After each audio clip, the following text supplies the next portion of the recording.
గిడ పటాన్ చెరువులో సిగాచి అని ఒక ఫ్యాక్టరీ ఉంటది, కెమికల్ ఫ్యాక్టరీ.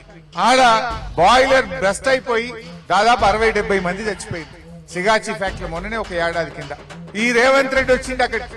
నిన్న ఈడికి వచ్చిన కార్మిక మంత్రి వివేక్ గారు వచ్చింది అక్కడికి.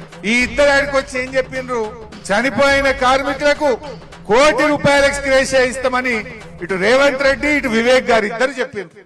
ప్రభుత్వం వైపు నుంచి, పరిశ్రమ వైపు నుంచి చనిపోయిన కుటుంబాలకు ₹1 కోటి నష్టపరిహారం ఇవ్వాలి అని చెప్పి నేను ఆదేశాలు ఇవ్వడం జరిగింది. ఆదేశాల ప్రకారం మా మంత్రులు పరిశ్రమ యజమానులతో మాట్లాడి ప్రభుత్వం వైపు నుంచి సహకారం తీసుకొని వాళ్ళకి నష్టపరిహారం అందించడం జరుగుతుంది. ఇవాళకి ఏడాది అయింది, రాష్ట్ర ప్రభుత్వం ₹1 కూడా ఇవాళటి వరకు ఇవ్వలేదు. ఆ కంపెనీ కూడా 20-30 లక్షలు ఇచ్చిండు తప్ప రేవంత్ రెడ్డి వచ్చాడు చెప్పిండు ₹1 కోటి ఇస్తా అన్నాడు. నువ్వు ముఖ్యమంత్రి ఇంకేమన్నా ముఖ్యమంత్రి మాటకి ఎవరు ఇజ్జత్ ఉండాలా వద్దా? రేవంత్ రెడ్డి వచ్చి ₹1 కోటి ఇస్తా అని శవాల మీద చెప్పొచ్చిండు.